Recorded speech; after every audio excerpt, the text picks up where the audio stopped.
रखा और दिल्ली हो गई। देखिए, यद्यपि वो मैच इंडिया जीता, लेकिन सौरव गांगुली को क्या दंड मिला? मैच की 80% फीस उसकी काट दी गई और 2 मैच से उसको बैन कर दिया गया। ये कहा गया कि आप 125 रन तो बनाए, रन तो आपने 125 बनाए, लेकिन आपने अपने देश के साथ, अपने खेल के साथ और अपने आप में ये गद्दारी किया है कि आपको इसका दंड दिया जाता है। कभी आपने सोचा है? ट्रबल के विषय में आपने सोचा है? संघर्ष के विषय में आपने सोचा है? जितने लोग आपको चमकते हुए सितारे मिलेंगे, वो कोई साधारण लोग नहीं होंगे। कभी आप कल्पना करिए, हम लोग 85 में और 90 के बीच में अपना गांव छोड़े थे।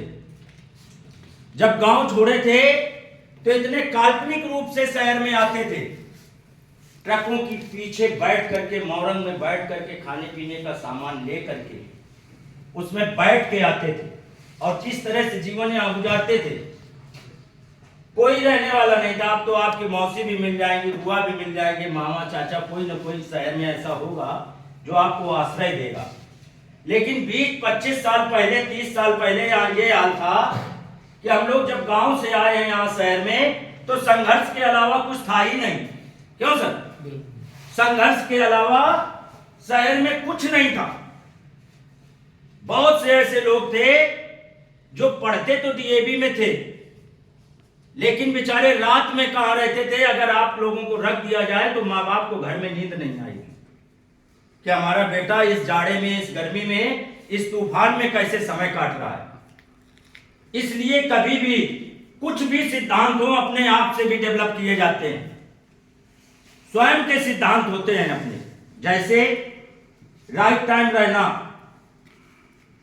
ये पढ़ाया तो बहुत जाता है। हम जैसे लोग मिल जाएंगे, सर जैसे मिल जाएंगे, ये लोग मिल जाएंगे, बहुत लोग मिल जाएंगे जो आपसे कहेंगे यार सही समय आया करो। लेकिन जिंदगी में एक फार्मूला अपनाइए, राइट टाइम रहना। जैसे हम लोग कोर्ट कचहरी में काम करते हैं, अगर अपना काम समय से नहीं करेंगे तो दोबारा आप हमारे पास कभी नहीं आएंगे। हमारी लापरवाही से अगर किसी को जेल हो जाए तो हमको अपना वकील बनाएगा? नहीं बनाएगा। आपकी लापरवाही से आपका जीवन बर्बाद हो जाए तो क्या आपका घर परिवार और रिश्तेदार और समाज आपकी इज्जत करेगा? नहीं करेगा। इसलिए राइट टाइम। और एक सिद्धांत होता है आस्क मी का सिद्धांत। जो कुछ भी हो, निसंकोच किसी से भी आप उससे पूछिए और उसकी जानकारी करिए। देखिए, आपको एक बात बताऊं, हम और सर दोनों लोग एक बार दिल्ली जा रहे हैं। शताब्दी में बैठे थे। शताब्दी में, अब मैं बहुत व्यवहारिक बात करूंगा, लॉजिकल बात में आप लोग जो है, सर ने बताया होगा, हमने आज माइंड सेट किया था कि हम व्यवहारिक बात करेंगे। आप जो बात बहुत इजी हो, जिसको लाइफ में आप लोग कैसे अडॉप्ट करें और उसको कैसे चलें। दोनों लोग जा रहे थे तो हमने ये सोचा कि यार अब गाजियाबाद आ गया है, एक चाय और मिल जाए तो अच्छा रहेगा। बगल में हमारे एक सरदार जी बैठे थे। हमने उनसे कहा कि सर क्या दोबारा चाय मांगी जाए, चूंकि एक सिस्टम है शताब्दी में कि आपको नाश्ता मिलता है। तो हमने कहा कि अगर दोबारा चाय मांगी जाए तो क्या मिल जाएगी?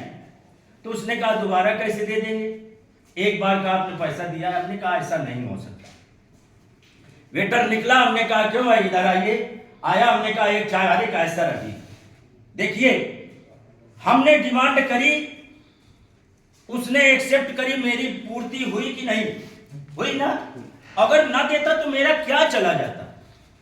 इसलिए कभी भी, ये बहुत छोटे फार्मूले हैं, कभी भी अपने सिद्धांत को अपनाने से, कभी भी किसी भी सिद्धांत को ईमानदारी से करिए, राइट टाइम रहिए। और एक तीसरी चीज और है, मैं आपको बताऊं, उधर दे जाइए।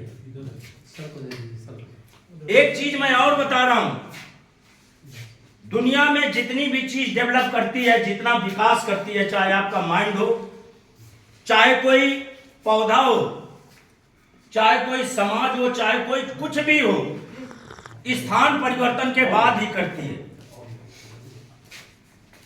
आप मिर्चे का पेड़ देखिए, बैंगन का पेड़ देखिए, टमाटर का पेड़ देखिए, जिस जगह उगाया जाता है उसका स्थान परिवर्तन किया जाता है।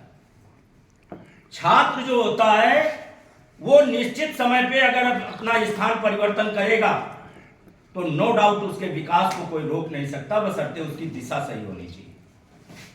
अगर ये बात अच्छी लग रही हो तो एक बार ताली बजाइए। देखिए, मैं आपको बता दूं, मिर्चे का पेड़ जिस जगह उगता है, जहां पनपता है, वो वहां पे उसकी क्षमता को, उसकी आसपास की जमीन उसका रीड कर लेती है कि बस इसको यही चाहिए।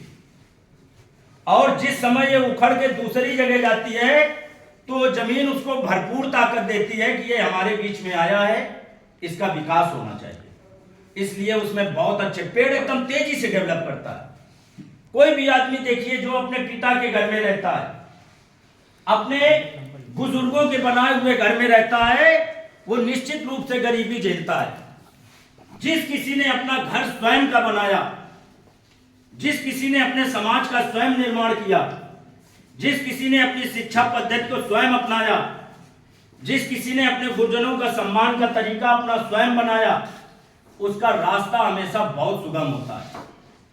आपके साथ बचपन में बहुत से लोग पढ़ते होंगे, हो सकता है पढ़ते पढ़ते अब इंटर में आ गए हो, कुछ छूट भी गए होंगे, कुछ नानी के यहाँ आए तो नानी के यहाँ से फिर अपने गांव चले गए, और गांव में अब जब वो आपको मिलते हैं तो इस रूप में मिलते हैं कि या तो वो पढ़ने